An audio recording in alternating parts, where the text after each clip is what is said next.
And on the very first day, the maid had fallen to her knees and begged Gregor's mother to let her go without delay. It was not very clear how much she knew of what had happened, but she left within a quarter of an hour, tearfully thanking Gregor's mother for her dismissal, as if she had done her an enormous service. She even swore emphatically not to tell anyone the slightest about what had happened, even though no one had asked that of her. Now Gregor's sister also had to help his mother with the cooking. Although that was not so much bother as no one ate very much. Gregor often heard how one of them would unsuccessfully urge another to eat and receive no more answer than, "No thanks, I've had enough," or something similar. No one drank very much either. His sister would sometimes ask his father whether he would like a beer, hoping for the chance to go and fetch it herself. When his father then said nothing, she would add, so that she would not feel selfish, that she could send the housekeeper for it. Then his father would close the matter with a big loud "No," and no more would be said. Even before the first day had come to an end, his father had explained to Gregor's mother and sister what their finances and prospects were. Now and then he stood up from the table and took some receipt or document from the little cash box he had saved from his business when it had collapsed 5 years earlier. Gregor heard how he opened the complicated lock and then closed it again after he had taken the item he wanted. What he heard his father say was some of the first good news that Gregor heard since he had first been incarcerated in his room. He had thought that nothing at all remained from his father's business. At least he had never told him anything different, and Gregor had never asked him about it anyway. Their business misfortune had reduced the family to a state of total despair, and Gregor's only concern at that time had been to arrange things so that they could all forget about it as quickly as possible. So then he started working especially hard, with a fiery vigor that raised him from a junior salesman to a traveling representative almost overnight, bringing with it the chance to earn money in quite different ways. Gregor converted his success at work straight into cash that he could lay on the table at home for the benefit of his astonished and delighted family. They had been good times, and they had never come again, at least not with the same splendor. Even though Gregor later earned so much that he was in a position to bear the costs of the whole family, and did bear them, they had even got used to it, both Gregor and the family.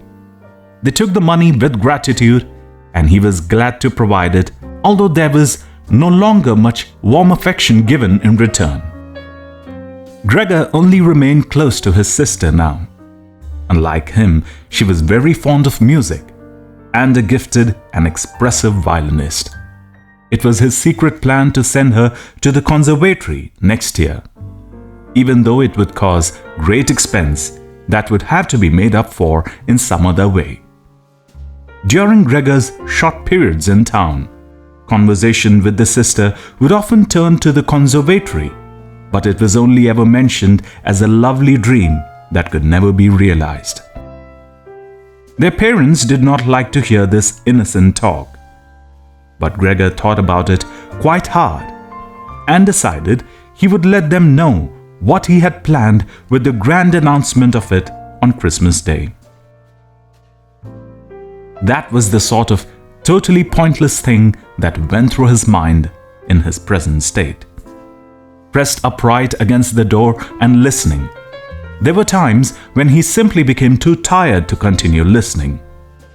When his head would fall wearily against the door and he would pull it up again with a start, and even the slightest noise he caused would be heard next door and they would all go silent. "What's that he's doing now?" his father would say after a while, clearly having gone over to the door, and only then would the interrupted conversation slowly be taken up again. When explaining things, his father repeated himself several times, partly because it was a long time since he had been occupied with these matters himself, and partly because Gregor's mother did not understand everything the first time. From these repeated explanations, Gregor learned to his pleasure that despite all the misfortunes, there was still some money available from the old days. It was not a lot, but it had not been touched in the meantime, and some interest had accumulated. Besides that, they had not been using up all the money that Gregor had been bringing home every month, keeping only a little for himself. So that, too, had been accumulating. Behind the door, Gregor nodded with enthusiasm in his pleasure at his unexpected thrift and caution. He could actually have used his surplus money to reduce his father's debt to his boss, and the day when he could have freed himself from that job could have come much closer. But now it was certainly better the way his father had done things. His money, however, was certainly not enough to enable the family to live off the interest. It was enough to maintain them for perhaps 1 or 2 years, no more. That's to say, it was money that should not really be touched, but set aside for emergencies. Money to live on had to be earned. His father was healthy but old and lacking in self-confidence. During the 5 years that he had not been working, the first holiday in the life that had been full of strain and no success, he had put a lot of weight and become very slow and clumsy. Would Gregor's elderly mother now have to go and earn money? She suffered from asthma, and it was a strain for her just to move about the home. Every other day would be spent struggling for breath on the sofa by the open window. Would his sister have to go and earn money? She was still a child of 17. Her life up till then had been very enviable, consisting of wearing nice clothes, sleeping late, helping out in the business, joining in a few modest pleasures, and most of all playing the violin. Whenever they began to talk of the need to earn money, Gregor would always first let go of the door and then throw himself onto the cool leather sofa next to it, as he became quite hot with shame and regret. He would often lie there the whole night through, not sleeping a wink but scratching at the leather for hours on end. Or he might go all the effort of pushing the chair to the window, climbing up onto the sill, and propped up in the chair, leaning on the window to stare out of it. He had used to feel a great sense of freedom from doing this, but doing it now was obviously something more remembered than experienced, as what he actually saw in this way was becoming less distinct every day. Even things that were quite near. He had used to curse the ever-present view of the hospital across the street, but now he could not see it at all. And if he had not known that he lived in Charlottenstrasse, which was a quiet street despite being in the middle of the city, he could have thought that he was looking out of the window at a barren waste where the grey sky and the grey earth mingled inseparably. His observant sister only needed to notice the chair twice before she would always push it back to its exact position by the window after she had tidied up the room, and even left the inner pane of the window open from then on. When Gregor had only been able to speak to his sister and thank her for all that she had to do for him, it would have been easier for him to bear it. But it had. But as it was, it caused him pain. His sister naturally tried as far as possible to pretend there was nothing burdensome about it, and the longer it went on, of course, the better she was able to do so. But as time went by, Gregor was also able to see through it all so much better. It had even become very unpleasant for him now whenever she entered the room. No sooner had she come in Then she would quickly close the door as a precaution, so that no one would have to suffer the view into Gregor's room.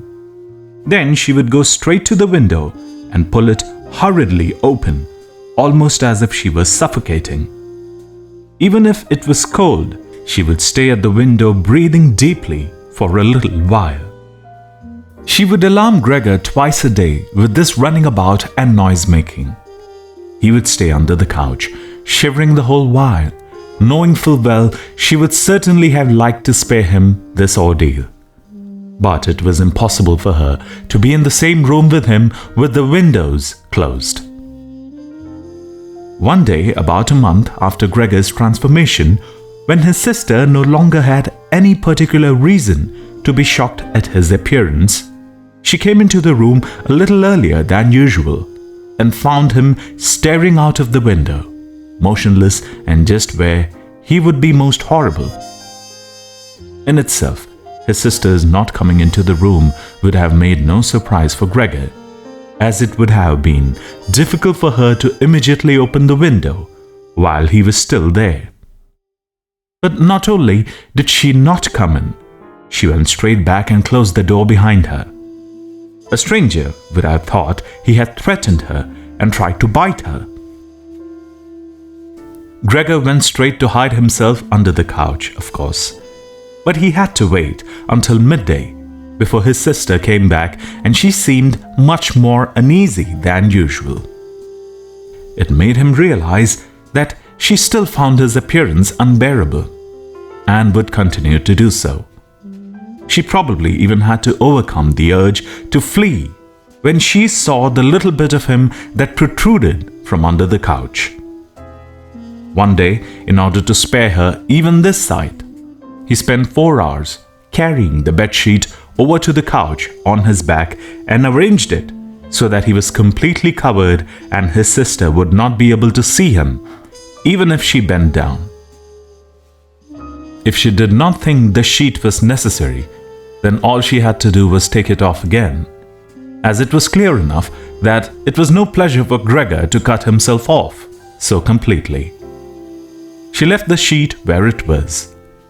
Gregor even thought he glimpsed a look of gratitude one time when he carefully looked out from under the sheet to see how his sister liked the new arrangement. For the first 14 days, Gregor's parents could not bring themselves to come into the room to see him. He would often hear them say how they appreciated all the new work his sister was doing, even though before they had seen her as a girl who was somewhat useless and frequently been annoyed with her. But now the two of them, father and mother, would often both wait outside the door of Gregor's room while his sister tidied up in there, and as soon as she went out again, she would have to tell them exactly how everything looked, what Gregor had eaten, how he had behaved this time, and whether perhaps any slight improvement could be seen. His mother also wanted to go in and visit Gregor relatively soon, but his father and sister at first persuaded her against it. Gregor listened very closely to all this and approved fully. Later, though, she had to be held back by force, which made her call out, "Let me go and see Gregor. He's my unfortunate son. Can't you understand? I have to see him." And Gregor would think to himself that maybe it would be better if his mother came in, not every day, of course, but one day a week. Perhaps she could understand everything much better than his sister, who, for all her courage, was still a child after all, and really might not have had an adult's appreciation of the burdensome job she had taken on. Gregor's wish to see his mother was soon realized. Out of consideration for his parents, Gregor wanted to avoid being seen at the window during the day. The few square meters of the floor did not give him much room to crawl about. It was hard to just lie quietly through the night. His food soon stopped giving him any pleasure at all. And so, to entertain himself, he got into the habit of crawling up and down the walls and ceiling. He was especially fond of hanging from the ceiling, which was quite different from lying on the floor. He could breathe more freely. His body had a light swing to it, and up there, relaxed and almost happy, it might happen that he would surprise even himself by letting go of the ceiling and landing on the floor with a crash. But now, of course, he had far better control of his body than before, and even with a fall as great as that, caused himself no damage. Very soon his sister noticed Gregor's new way of entertaining himself. He had, after all, left traces of the adhesive from his feet as he crawled about, and got it into her head to make it as easy as possible for him by removing the furniture that got in his way, especially the chest of drawers and the desk. Now, this was not something that she would be able to do by herself. She did not dare to ask for help from her father. The 16-year-old maid had carried on bravely since the cook had left. But she certainly would not have helped in this. She had even asked to be allowed to keep the kitchen locked at all times and never to have to open the door unless it was especially important. So his sister had no choice but to choose some time when Gregor's father was not there and fetch his mother to help her. As she approached the room, Gregor could hear his mother express her joy, but once at the door, she went silent. First, of course, his sister came in and looked around to see that everything in the room was all right. And only then did she let her mother enter. Gregor had hurriedly pulled the sheet down lower over the couch and put more folds into it, so that everything really looked as if it had been thrown down by chance. Gregor also refrained this time from spying out from under the sheet. He gave the chance to see his mother until later and was simply glad that she had come. "You can come in, he can't be seen," said his sister, obviously leading her in by the hand. The old chest of drawers was too heavy for a pair of feeble women to be heaving about, but Gregor listened as they pushed it from its place, his sister always taking on the heaviest part of the work for herself and ignoring her mother's warnings that she would strain herself. This lasted a very long time. After laboring at it for 15 minutes or more, his mother said it would be better to leave the chest where it was. For one thing, it was too heavy for them to get the job finished before Gregor's father got home, and leaving it in the middle of the room, it would be in his way even more. And for the other thing, it wasn't even sure that taking the furniture away would really be of any help to him. She thought just the opposite. The sight of the bare walls saddened her right to her heart. And why wouldn't Gregor feel the same way about it? He'd been used to this furniture in his room for a long time, and it would make him feel abandoned to be in an empty room like that. Then, quietly, almost whispering as if wanting Gregor, whose whereabouts she did not know. To hear not even the tone of her voice, as she was convinced he did not understand her words, she added, "And by taking the furniture away, won't it seem like we are showing that we have given up all hope of improvement and we are abandoning him to cope for himself? I think it's best to keep the room exactly the way it was before, so that when Gregor comes back to us again, he'll find everything unchanged and he'll be able to forget the time in between all the easier."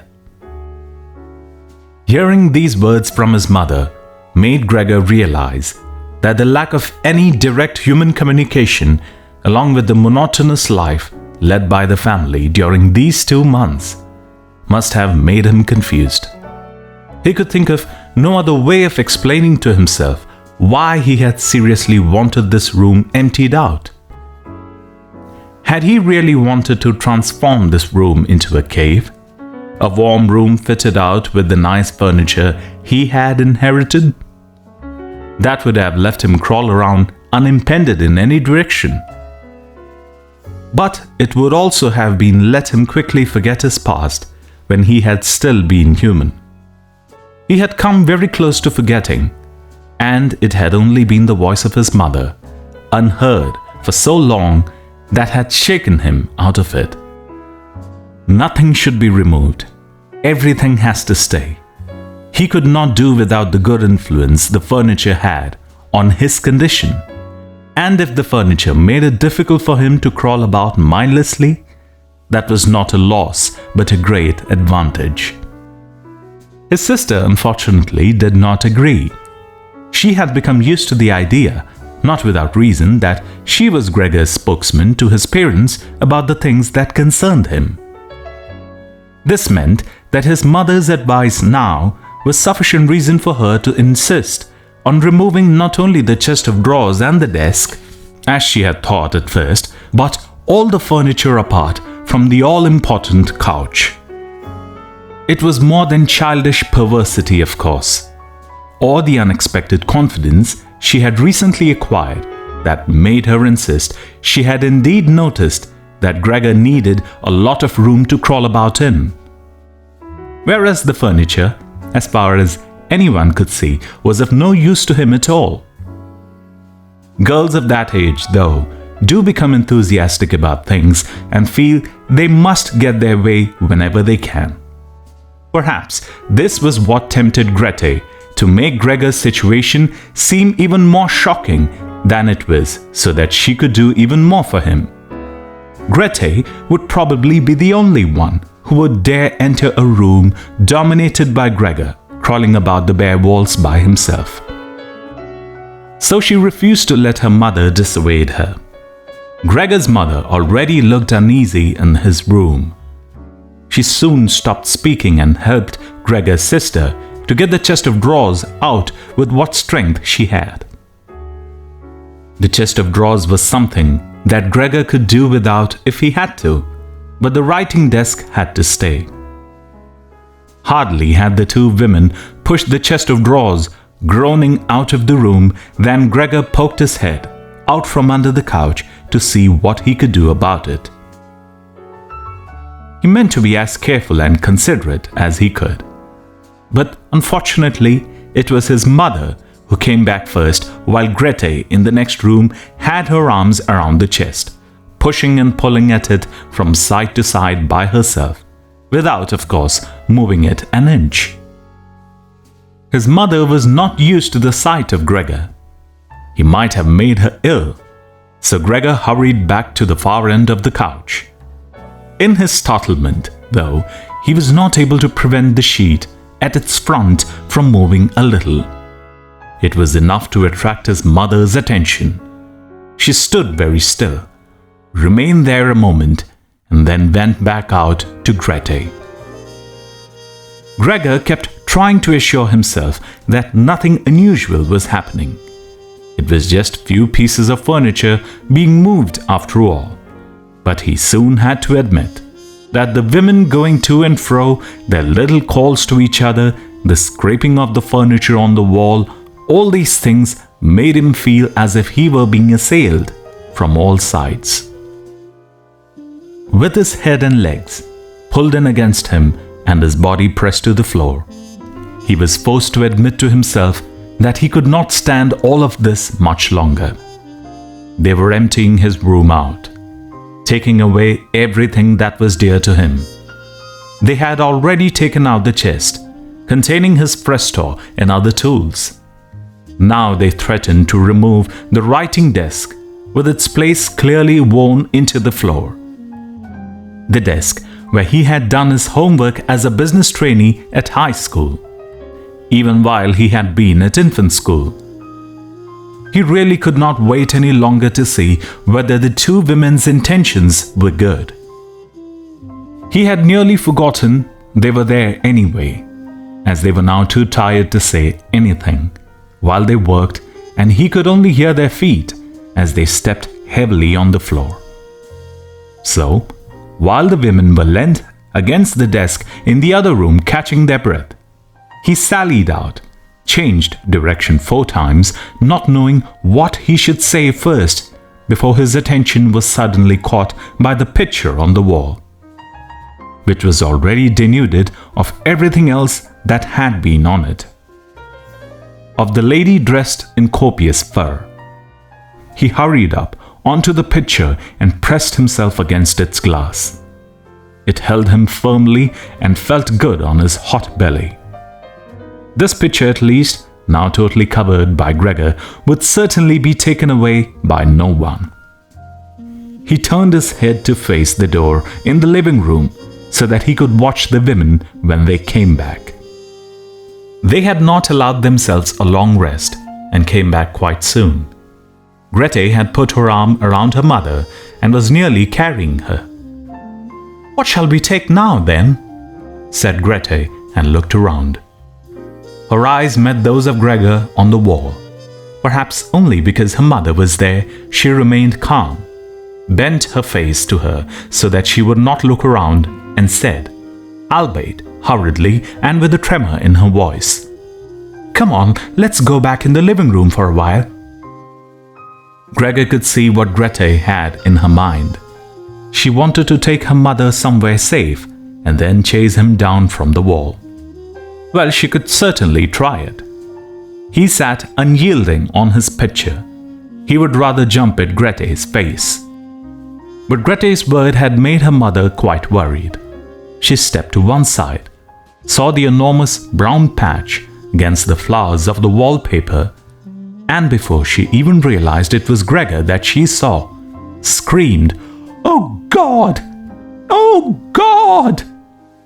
Arms outstretched, she fell onto the couch as if she had given up everything and stayed there immobile. "Gregor!"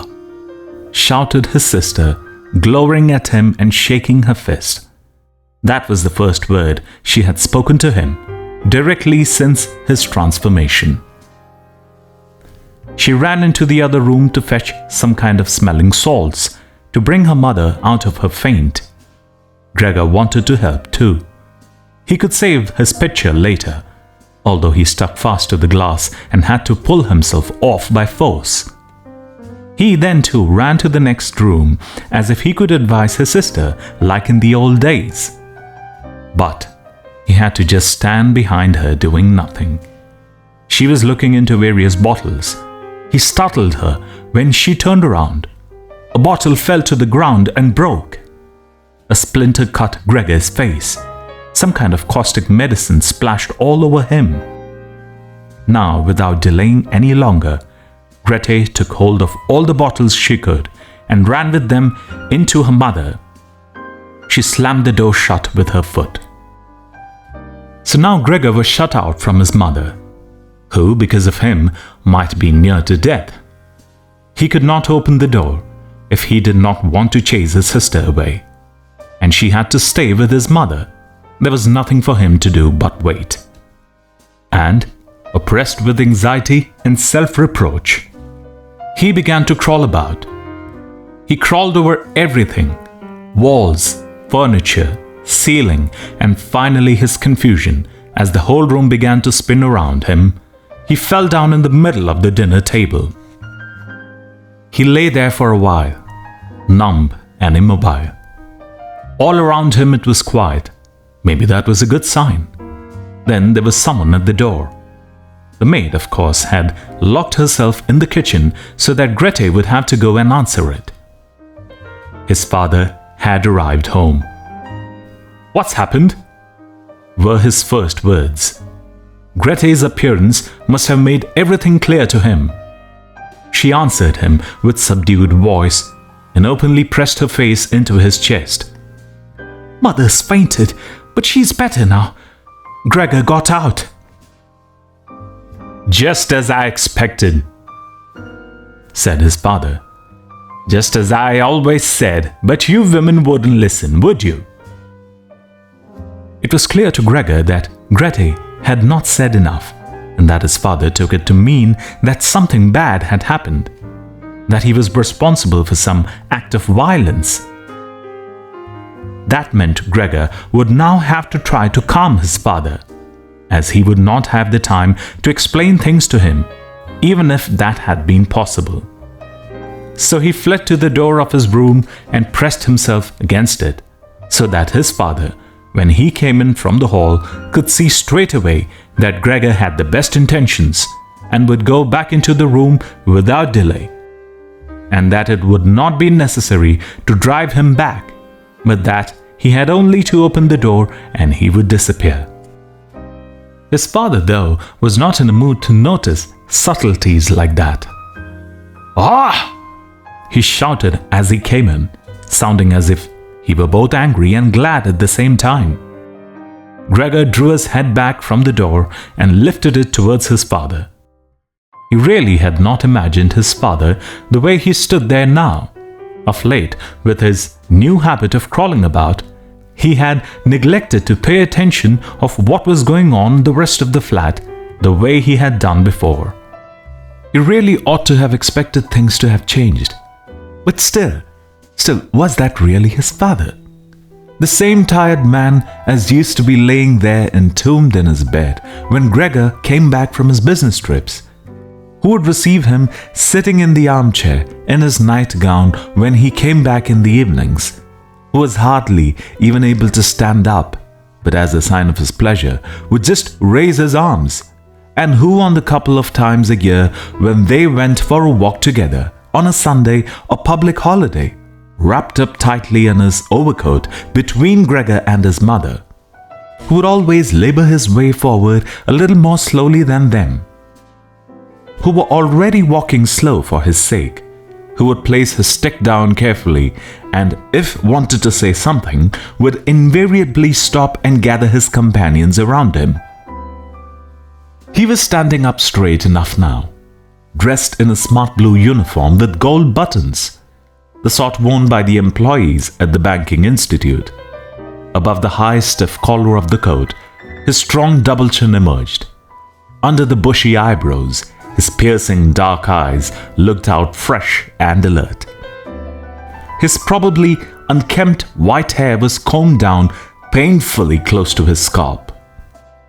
He took his cap from its gold monogram from probably some bank and threw it in an arc right across the room onto the sofa, put his hands in his trouser pockets, pushing back the bottom of his long uniform coat, and with the look of determination walked towards Gregor. He probably did not know himself what he had in mind, but nonetheless lifted his feet unusually high. Gregor was amazed at the enormous size of the soles of his boots, but wasted no time with that. He knew full well, right from the first day of his new life, that his father thought it was necessary to be always extremely strict with him. And so he ran up to his father, stopped when his father stopped, scurried forwards again when he moved, even slightly. In this way they went around the room several times without anything decisive happening, without even giving the impression of a chase, as everything went so slowly.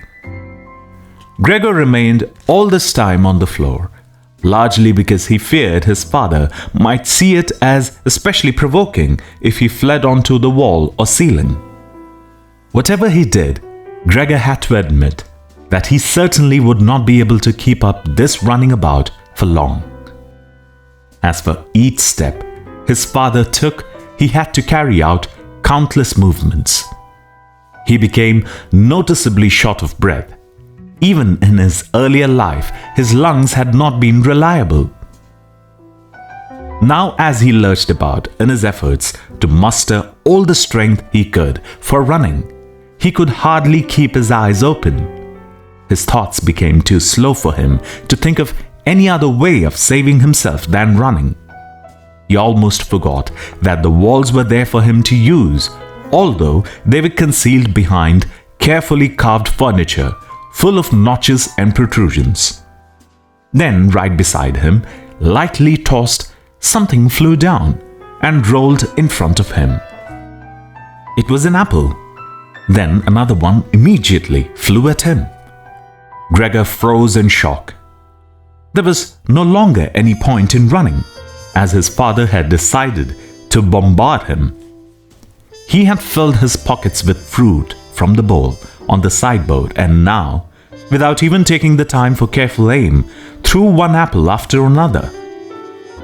These little red apples rolled about on the floor, knocking into each other as if they had electric motors.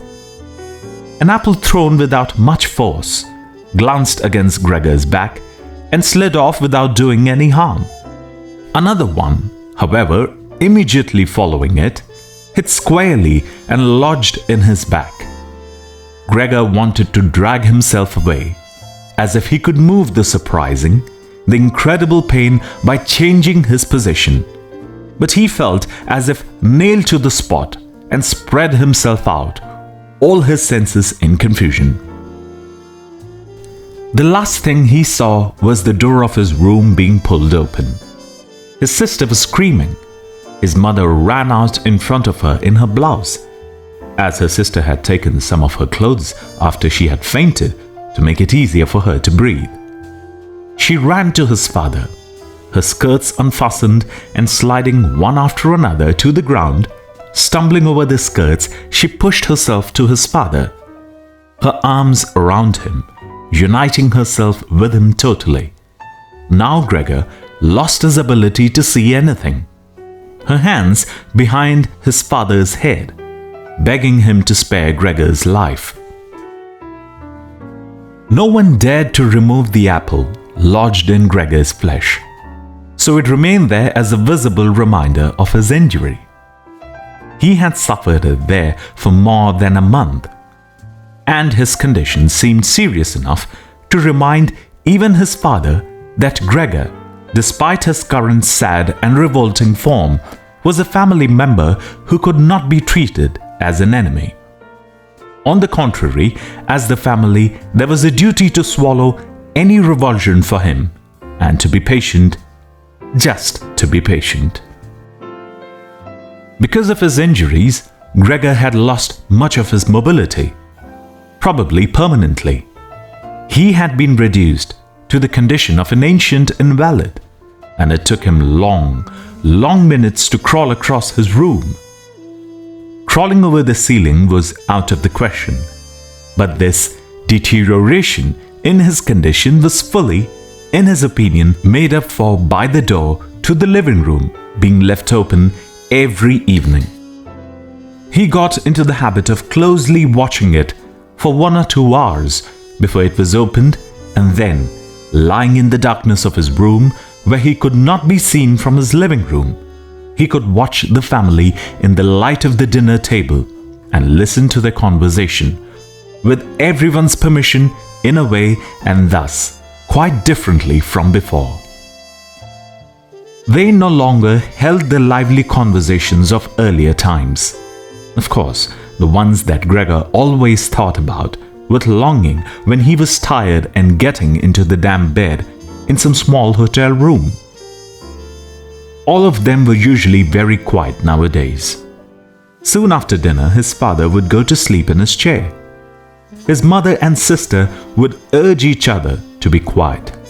His mother bent deeply under the lamp would sew fancy underwear for a fashion shop.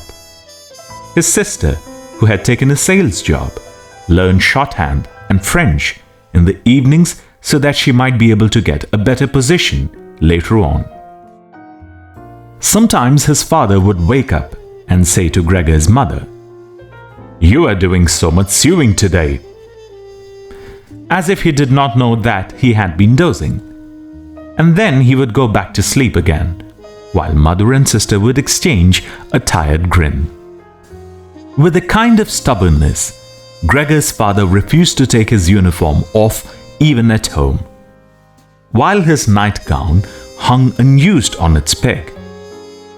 Gregor's father would slumber where he was, fully dressed, as if always ready to serve and expecting to hear the voice of his superior even here. The uniform had not been new to start with, but as a result of this, it slowly became even shabbier despite the efforts of Gregor's mother and sister to look after it. Gregor would often spend the whole evening looking at all the stains on his coat, with its gold buttons always kept polished and shiny, while the old man in it would sleep, highly uncomfortable but peaceful. As soon as it struck 10, Gregor's mother would speak gently to his father to wake him and try to persuade him to go to bed, as he couldn't sleep properly where he was, and he really had to get his sleep if he was to be up at 6 to get to work. But since he had been in work, he had become more obstinate and would always insist on staying longer at the table, even though he regularly fell asleep, and it was then harder than ever to persuade him to exchange the chair for his bed. Then, however much mother and sister would importune him with little reproaches and warnings, he would keep slowly shaking his head for a quarter of an hour with his eyes closed and refusing to get up. Gregor's mother would tug at his sleeve, whisper endearments into his ear. Gregor's sister would leave her work to help her mother, but nothing would have any effect on him. He would just sink deeper into his chair. Only when the two women took him under the arms, he would abruptly open his eyes and look at them one after another and say, "What a life! This is what peace I get in my old age."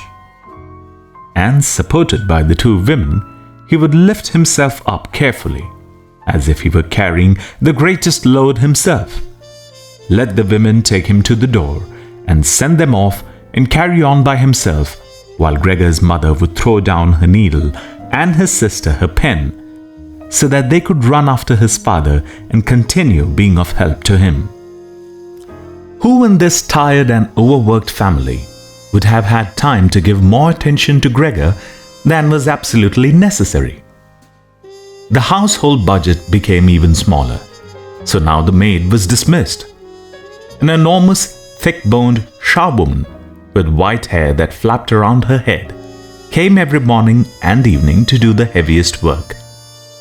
Everything else was looked after by Gregor's mother on top of the large amount of sewing work she did. Gregor even learned listening to the evening conversation about what prize they had hoped for, that several items of jewelry belonging to the family had been sold. Even though both mother and sister had been very fond of wearing them at functions and celebrations. But their loudest complaint was that, although the flat was much too big for their present circumstances, they would not move out of it. There was no imaginable way of transferring Gregor to the new address. He could see quite well, though, that there were more reasons than consideration for him that made it difficult for them to move. It would have been quite easy to transport him to any suitable crate with a few air holes in it. The main thing holding the family back from their decision to move was much more to do with their total despair and the thought that they have been struck with a misfortune unlike anything experienced by anyone else they knew or were related to. They carried out absolutely everything that the world expects from poor people. Gregor's father brought bank employees their breakfast. His mother sacrificed herself by washing clothes for strangers. His sister ran back and forth behind her desk at the behest of the customers. But they just did not have the strength to do any more. And the injury in Gregor's back began to hurt as much as when it was new. Before they had come back from taking his father to bed, Gregor's mother and sister would now leave their work where it was and sit close together, cheek to cheek. His mother would point to Gregor's room and say, "Close that door, Grete." And then he was in the dark again. They would sit in the next room and their tears would mingle, or they would simply sit there staring dry-eyed at the table. Gregor hardly slept at all, either night or day. Sometimes he would think of taking over the family's affair. Just like before, the next time the door was opened, he had long forgotten about his boss and the chief clerk, but they would appear again in his thoughts. The salesman and the apprentices, that stupid tea boy, 2 or 3 friends from other businesses. one of the chambermaids from a provincial hotel. A tender memory that appeared and disappeared again. A cashier from a hat top for whom his attention had been serious but too slow. All of them appeared to him, mixed together with strangers and others he had forgotten. But instead of helping him and his family, they were all of them inaccessible, and he was glad when they disappeared. Other times, he was not at all in the mood to look after his family. He was filled with simple rage about the lack of attention he was shown, and although he could think of nothing he would have wanted, he made plans of how he could get into the pantry where he could take all the things he was entitled to, even if he was not hungry. Gregor's sister no longer thought about how she could please him, but would hurriedly push some food or other into his room with her foot before she rushed out to work in the morning and at midday. And in the evening, she would sweep it away again with the broom, indifferent as to whether it had been eaten or, more often than not, had been left totally untouched. She still cleared up the room in the evening, but now she could not have been any quicker about it. Smears of dust were left on the walls. Here and there were little balls of dust and filth.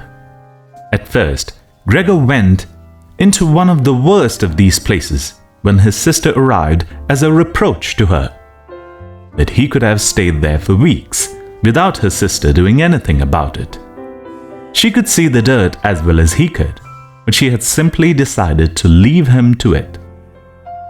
At the same time, she became touchy, in a way that was quite new for her, and everyone in the family understood. Cleaning up Gregor's room was for her and her alone. Gregor's mother did once thoroughly clean his room and needed to use several bucketfuls of water to do it. Although that much dampness also made Gregor ill, and he lay flat on the couch, bitter and immobile.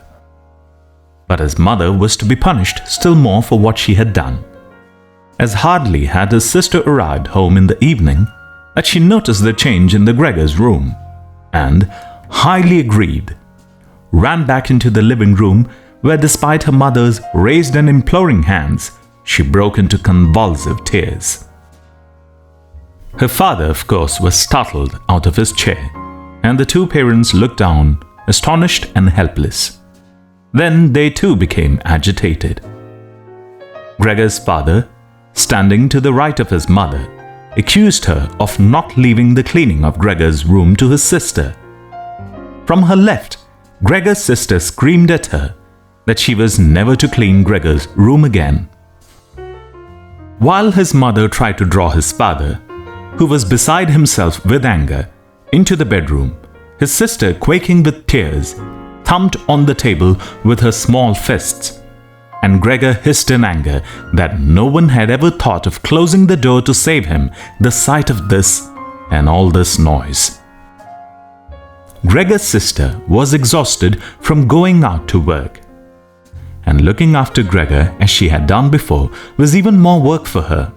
But even so, his mother ought certainly not to have taken her place. Gregor, on the other hand, ought not to be neglected, now though the charwoman was here. This elderly widow, with a robust bone structure that made her able to withstand the hardest of things in her long life, wasn't really repelled by Gregor. Just by chance one day, rather than any real curiosity, she opened the door to Gregor's room and found herself face to face with him. He was taken totally by surprise. No one was chasing him, but he began to rush to and fro, while she stood there in amazement with her hands crossed in front of her. From then on, she never failed to open the door slightly every evening and morning and look briefly in on him. At first, she would call to him as she did so with words that she probably considered friendly, such as, "Come on then, you old dung beetle," or "Look at the old dung beetle there." Gregor never responded to being spoken to in that way. It just remained where he was without moving, as if the door had never been opened. If only they had told this charwoman to clean up his room every day instead of letting her disturb him for no reason whenever she felt like it. One day, early in the morning, while a heavy rain struck the window panes, perhaps indicating that spring was coming, she began to speak to him in that way once again. Gregor was so resentful of it that he started to move toward her. He was slow and firm, but it was like a kind of attack.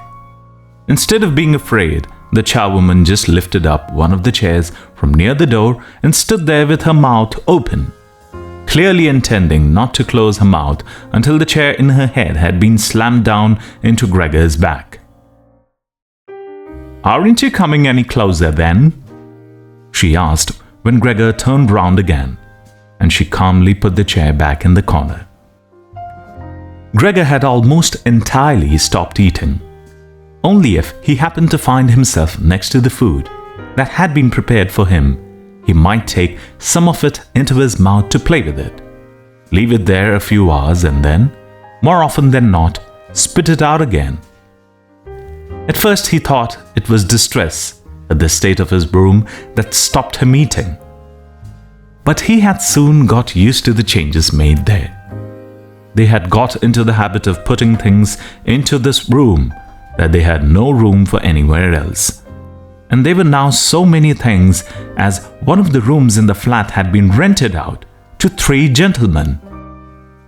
These earnest gentlemen, all 3 of them, had full beards. As Gregor learned peering through the crack in the door one day, were painfully insistent on things being tidy. This meant not only in their own room, but since they had taken a room in this establishment, in the entire flat, and especially in the kitchen. Unnecessary clutter was something they could not tolerate, especially if it was dirty. They had moreover brought most of their own furnishings and equipment with them. For this reason, many things had become superfluous, which, although they could not be sold, the family did not wish to discard. All these things found their way into Gregor's room. The dustbins from the kitchen found their way in there too. The charwoman was always in a hurry, and anything she couldn't use for the time being, she would just chuck in there. He, fortunately, would usually see no more than the object and the hand that held it. The woman most likely meant to fetch the things back out again when she had time and the opportunity, or to throw everything out in one go. But what actually happened was that they were left where they landed when they had first been thrown, unless Gregor made his way through the junk and moved it somewhere else. At first he moved it because, with no other room free where he could crawl about, he was forced to, but later on he came to enjoy it, although moving about in that way left him sad and tired to death, and he would always remain immobile for hours afterwards. The gentleman who rented the room would sometimes take their evening meal at home, in the living room that was used by everyone, and so the door to this room was often kept closed in the evening. But Gregor found it easy to give up having the door open. He had, after all, often failed to make use of it when it was open, and without the family having noticed it, lain in his room in its darkest corner.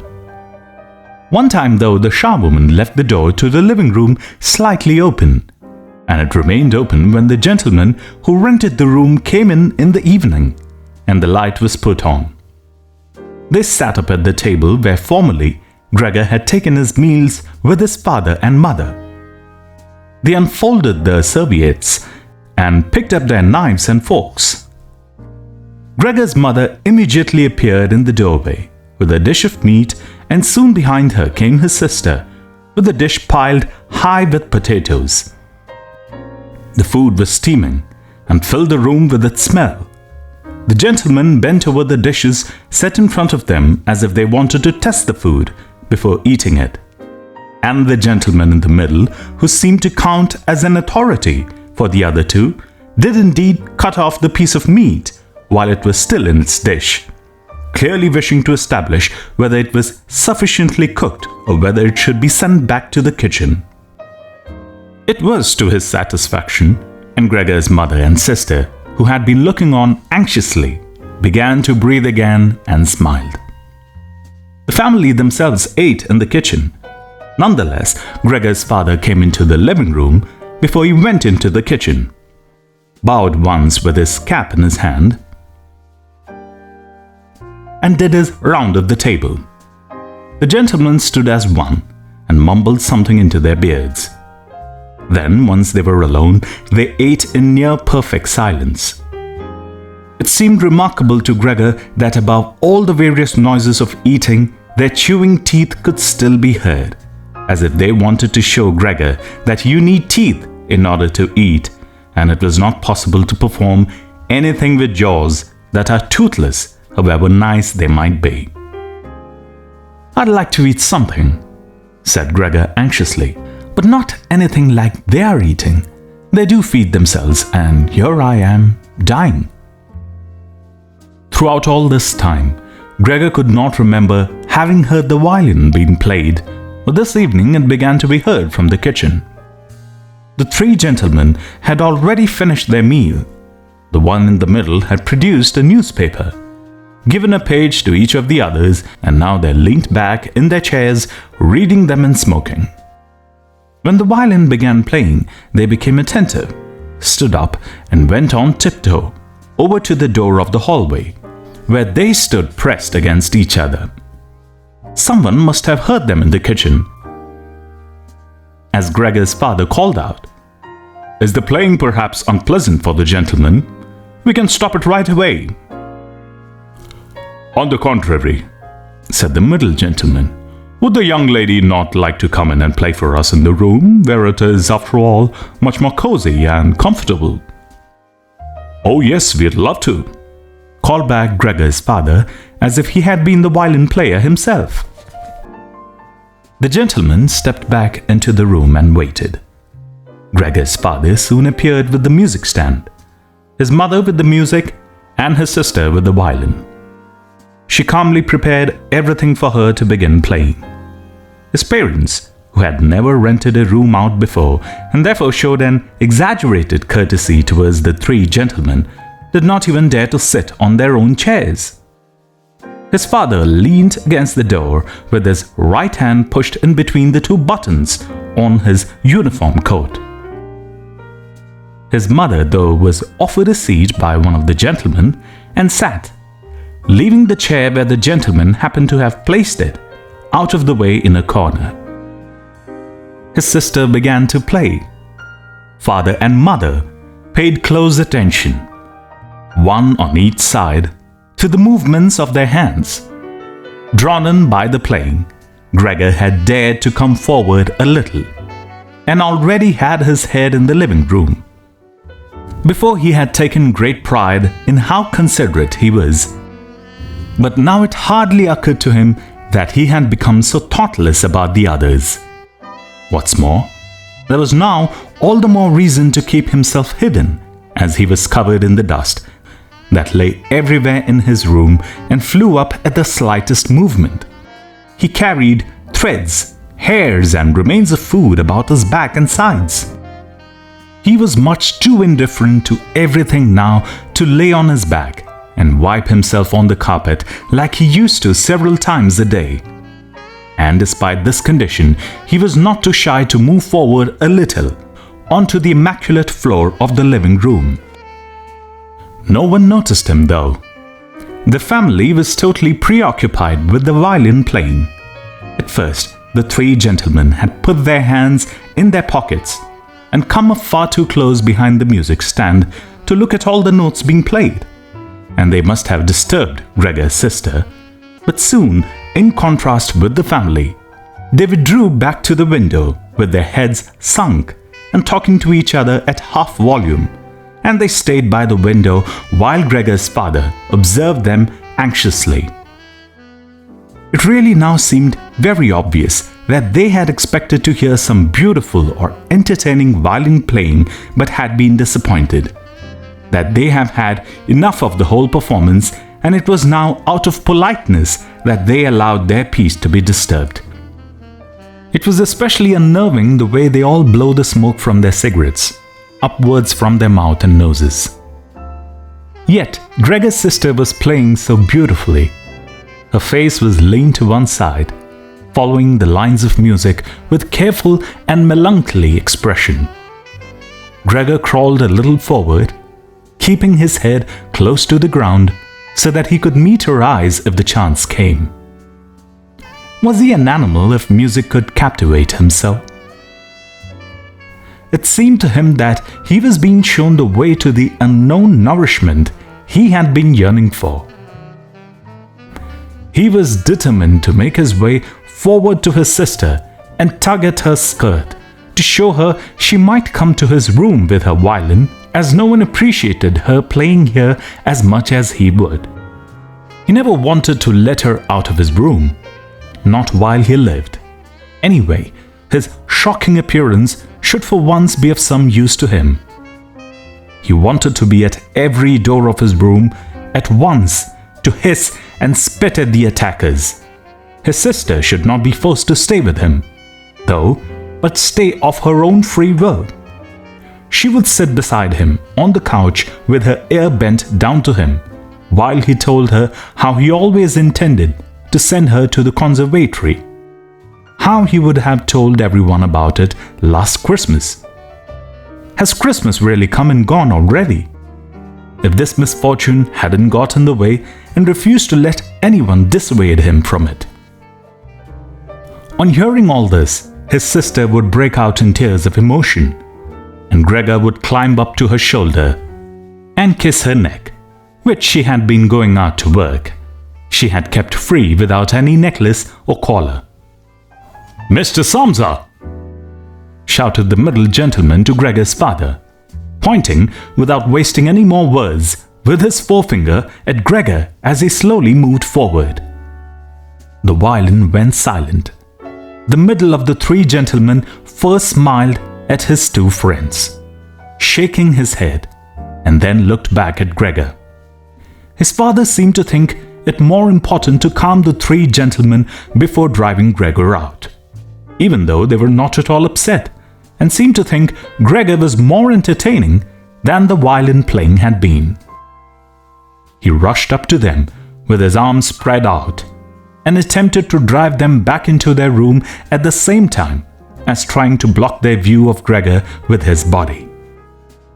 Now they became a little annoyed, and it was not clear whether it was his father's behavior that annoyed them or the dawning realization that they had a neighbor like Gregor in the next room without knowing it.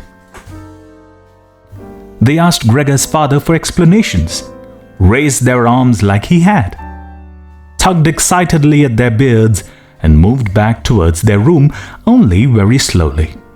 Meanwhile, Gregor's sister had overcome the despair she had fallen into when her playing was suddenly interrupted. She had let her hands drop and let violin and bow hang limply for a while, but continued to look at the music as if still playing. But then she suddenly pulled herself together, laid the instrument on her mother's lap, who still sat laboriously struggling for breath where she was, and ran into the next room, which, under pressure from her father, the three gentlemen were more quickly moving toward. Under his sister's experienced hand, the pillows and covers on the beds flew up and were put in order, and she had already finished making the beds and slipped out again before the three gentlemen had reached the room. Gregor's father seemed so obsessed with what he was doing that he forgot all the respect he owed to his tenants. He urged them and pressed them until he was already at the door of the room. The middle of the three gentlemen shouted like thunder and stamped his foot, and thereby brought Gregor's father to a halt. "I declare here and now," he said, raising his hand and glancing at Gregor's mother and sister to gain their attention too, "that with regard to the repugnant conditions that prevail in this flat and with this family," here he looked briefly but decisively at the floor, I give immediate notice on my room. For the days I have been living here, I will of course pay nothing at all. On the contrary, I will consider whether to proceed with some kind of action for damages from you. And believe me, it would be very easy to set the grounds for such an action." He was silent and looked straight ahead as if waiting for something. And indeed, his two friends joined in with the words, "And we also give immediate notice." With that, he took hold of the door handle and slammed the door. Gregor's father staggered back to his seat, feeling his way with his hands, and fell onto it. It looked as if he was stretching himself out for his usual evening nap, but from the uncontrolled way his head kept nodding, it could be seen that he was not sleeping at all. Throughout all this, Gregor had lain still where the three gentlemen had first seen him. His disappointment at the failure of his plan, and perhaps also because he was weak from hunger, made it impossible for him to move. He was sure that everyone would turn on him any moment, and he waited. He was not even startled out of this state when the violin on his mother's lap fell from his trembling fingers and landed loudly on the floor. "Father, mother," said his sister, hitting the table with her hand as introduction. "We can't carry on like this. Maybe you can't see it, but I can. I don't want to call this monster my brother. All I can say is we had to try and get rid of it. We have done all that's humanly possible to look after it and be patient. I don't think anyone should accuse us from doing anything wrong." "She's absolutely right," said Gregor's father to himself. His mother, who still had not had the time to catch her breath, began to cough dully. Her hand held out in front of her, and a deranged expression in her eyes. Gregor's sister rushed to his mother and put her hand on her forehead. Her words seemed to give Gregor's father some more definite ideas. He sat upright, played with his uniform cap between the plates left by the three gentlemen after their meal, and occasionally looked down at Gregor as he lay there immobile. "We have to try and get rid of it," said Gregor's sister, now speaking only to her father, as her mother was too occupied with coughing to listen. "It'll be the death of both of you, I can see it coming. We can't all work as hard as we have to and then come home to be tortured like this. We can't endure it. I can't endure it anymore." And she broke out so heavily in tears that they flowed down the face of her mother, and she wiped them away with mechanical hand movements. "My child," said her father with sympathy and obvious understanding, "what are we to do?" His sister just shrugged her shoulders as a sign of the helplessness and tears that had taken hold of her, displacing her earlier certainty. "If he could just understand us," said his father almost as a question. His sister shook her hand vigorously through her tears as a sign that of there was no question. "If he could just understand us," repeated Gregor's father, closing his eyes in acceptance of his sister's certainty that was quite impossible. "Then perhaps we could do some kind of arrangement with him. But as it is—" "It's got to go!" shouted his sister. "That's the only way, father.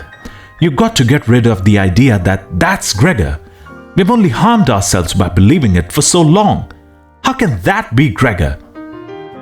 If it were Gregor, he would have seen long ago that it's not possible for human beings to live with an animal like that, and he would have gone on his own free will. We wouldn't have a brother anymore then, but we could carry on with our lives and remember him with respect. As it is, this animal is persecuting us. It's driven out our tenants. It obviously wants to take over the whole flat and force us to sleep on the streets. Father, look! Just look!" She suddenly screamed, He's starting again! In her alarm, which was totally beyond Gregor's comprehension, his sister even abandoned his mother as she pushed herself vigorously out of her chair, as if more willing to sacrifice her own mother than stay anywhere near Gregor. She rushed over to behind her father, who had become excited merely because she was, and stood up, half raising his hands in front of Gregor's sister as if to protect her. But Gregor had no intention of frightening anyone, least of all his sister. All he had done was begin to turn round so that he could go back into his room. Although that in itself is quite startling, as his pain-racked condition meant that turning round required a great deal of effort, and he was using his head to help himself do it, repeatedly raising it and striking it against the floor. He stopped and looked around. They seemed to have realized his good intention and had only been alarmed briefly. Now they all looked at him in unhappy silence. His mother lay in her chair with her legs stretched out and pressed against each other, her eyes nearly closed with exhaustion. His sister sat next to his father with her arms around his neck. Maybe now they will let me turn round, thought Gregor, and went back to work. He could not help panting loudly with the effort, and had sometimes to stop and take a rest. No one was making him rush anymore. Everything was left up to him. As soon as he had finally finished turning round, he began to move straight ahead. He was amazed at the great distance that separated him from his room, and could not understand how he had covered that distance in his weak state a little while before, and almost without noticing it. He concentrated on crawling as fast as he could, and hardly noticed that there was not a word, not any cry from his family to distract him. He did not turn his head until he reached the doorway. He did not turn all the way round, as he felt his neck becoming stiff. But it was nonetheless enough to see that nothing behind him had changed. Only his sister had stood up. With his last glance, he saw his mother had now fallen completely asleep. He was hardly inside his room before the door was hurriedly shut, bolted and locked. The sudden noise behind Gregor so startled him that his little legs collapsed under him. It was his sister who had been in so much of a rush. She had been standing there waiting and sprung forward lightly. Gregor had not heard her coming at all, and as she turned the key in the lock, she said loudly to her parents, "At last!" What now then?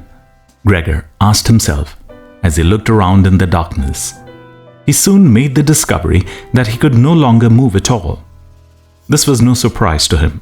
It seemed rather that being able to actually move around on those spindly little legs until then was unnatural. He also felt relatively comfortable. It is true that his entire body was aching, but the pain seemed to be slowly getting weaker and weaker and would finally disappear altogether. He could already hardly feel the decayed apple in his back or the inflamed area around it, which was entirely covered in white dust. He thought back of his family with emotion and love. If it was possible, he felt that he must go away even more strongly than his sister. He remained in this state of empty and peaceful rumination until he heard the clock tower strike 3 in the morning. He watched as he slowly began to get light everywhere outside the window too. Then, without his willing it, his head sank down completely and his last breath flowed weakly from his nostrils. When the cleaner came in early in the morning, they'd often asked her not to keep slamming the doors, but with her strength and in her hurry she still did, so that everyone in the flat knew when she had arrived, and from then on it was impossible to sleep in peace. She made her usual brief look-in on Gregor, and at first found nothing special. She thought he was laying there so still on purpose, playing the martyr. She attributed all possible understanding to him. She happened to be holding the long broom in her hand, so she tried to tickle Gregor with it from the doorway. When she had no success with that, she tried to make a nuisance of herself and poked at him a little. And only when she found she could shove him across the floor with no resistance at all, she started to pay attention.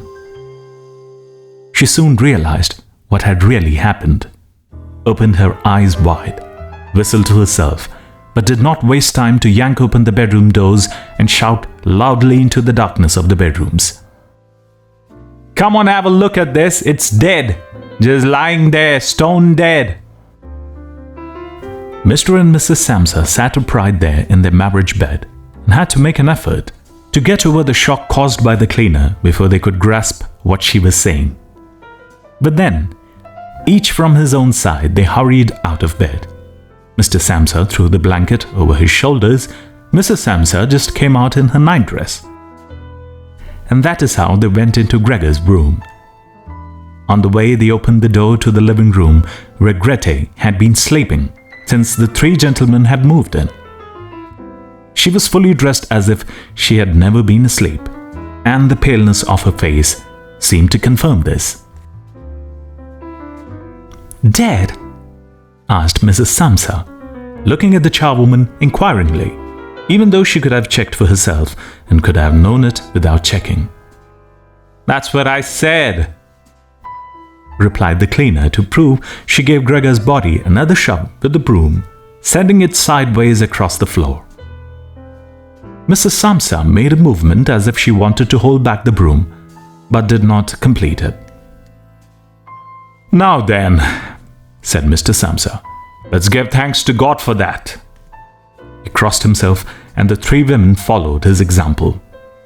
Grete, who had not taken her eyes from the corpse, said, "Just look how thin he was. He didn't eat anything for so long. The food came out again just the same as when it went in." Gregor's body was indeed completely dried up and flat. They had not seen it until then, but now he was not lifted up on his little legs, nor he did anything to make them look away. "Grete, come with us in here for a little while," said Mrs. Samsa with a pained smile, and Grete followed her parents into the bedroom, but not looking back at the body. The cleaner shut the door and opened the window wide. Although it was early in the morning, the fresh air had something of warmth mixed in with it. It was already the end of March after all. The three gentlemen stepped out of their room and looked in amazement for their breakfasts. They had been forgotten about. "Where is our breakfast?" the middle gentleman asked the cleaner irritably. She just put her finger on the lips and made a quick and silent sign to the men that they might like to come into Gregor's room. They did so and stood around Gregor's corpse with their hands in the pockets of their well-worn coats. It was now quite light in the room. Then the door of the bedroom opened and Mr. Samsa appeared in his uniform with his wife on one arm and his daughter on the other. All of them had been crying a little. Grete now then pressed her face against her father's arm. "Leave my home, now," said Mr. Samsa, indicating the door and without letting the woman from him. "What do you mean?" asked the middle of the three gentlemen, somewhat disconcerted, and he smiled sweetly. The other two held their hands behind their backs and continually rubbed them together in gleeful anticipation of a loud quarrel which could only end in their favor. "I mean what I just said," answered Mr. Samsa, and his two companions went in straight line towards the man. At first he stood there still, looking at the ground as if the contents of his head were rearranging themselves into new positions. "Oh, all right, we'll go then," he said, and looked up at Mr. Samsa as if he had been suddenly overcome with humility and wanted permission again from Mr. Samsa for his decision. Mr. Samsa merely opened his eyes wide and briefly nodded to him several times. That, and without delay, the man actually did take long strides into the front hallway. His two friends had stopped rubbing their hands some time before and had been listening to what was being said. Now they jumped off after their friend, as if taken with a sudden fear that Mr. Samsa might go into the hallway in front of them and break the connection with their leader. Once there, all three took their hats from the stand, took their sticks from the holder, bowed without a word, and left the premises. Mr. Samsa and the two women followed them out onto the landing, but they had no reason to mistrust the men's intentions. As they leaned over the landing, they saw the three gentlemen made slow but steady progress down the many steps. As they turned the corner on each floor, they disappeared and would reappear a few moments later. The further down they went, the more that the Samsa family lost interest in them. When a butcher's boy, proud of posture with the tray on his head, passed them on his way up and came nearer than they were, Mr. Samsa and the women came away from the landing and went, as if relieved, back into the flat. They decided the best way to make use of that day was for relaxation and go for a walk. Not only had they earned their break from work, but they were in a serious need of it. So they sat at the table and wrote 3 letters of excusal: Mr. Samsa to his employers, Mrs. Samsa to her contractor, and Grete to her principal. The cleaner came in while they were writing to tell them she was going. She'd finished her work for that morning. The 3 of them at first just nodded, without looking up from what they were writing, and it was only when the cleaner still did not want to leave that they looked up in irritation. "Well?" asked Mr. Samsa. The charwoman stood in the doorway with a smile on her face, as if she had some tremendous good news to report, but would only do it if she was clearly asked to.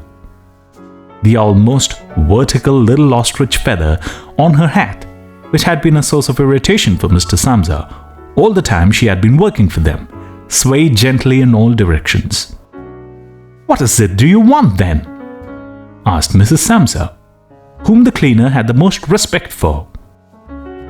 "Yes," she answered, and broke into a friendly laugh that made her unable to speak right away. "Well then, that thing there, you needn't worry about how you're going to get rid of it. It's all been sorted out." Mrs. Samsa and Grete bent down over their letters as if intent on continuing what they were writing. Mr. Samsa saw that the cleaner wanted to start describing everything in detail, but with outstretched hand, he made it quite clear that she was not to.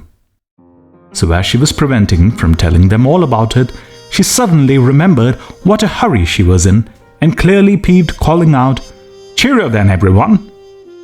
turned round sharply and left, slamming the door terribly as she went. "Tonight she gets sacked," said Mr. Samsa, but he received no reply from either his wife or his daughter, as the charwoman seemed to have destroyed the peace that they have only just gained. They got up and went over to the window, where they remained with their arms around each other. Mr. Samsa twisted round in his chair to look at them and sat there watching for a while. Then he called out, "Come here then. Let's forget about all that old stuff, shall we? Come and give me a bit of attention." The 2 women immediately did as he said, hurrying over him where they kissed him and hugged him, and they quickly finished their letters. After that, the 3 of them left the flat together, which was something they had not done for months, and took the tram out to the open country outside the town. They had the tram filled with warm sunshine, all to themselves, leaned back comfortably on their seats. They discussed their prospects and found that on a closer examination, they were not at all bad. Until they never asked each other about their work, but all 3 had jobs which were very good and held particularly good promise for the future. The greatest improvement for the time being, of course, would be achieved quite easily by moving house. What they needed now was a flat that was smaller and cheaper than the current one which had been chosen by Gregor, one that was in a better location and most of all more practical. All the time, Grete was becoming livelier. With all the worry they had been having of late, her cheeks had become pale. But while they were talking, Mr. and Mrs. Samsa were struck, almost simultaneously, with the thought of how their daughter was blossoming into a well-built and beautiful young lady. They became quieter, just from each other's glance, and almost without knowing if they agreed that it would soon be a time to find a good man for her. And, as if in confirmation of their new dreams and good intentions, as soon as they reached their destination, Grete was the first to get up and stretch out her young body.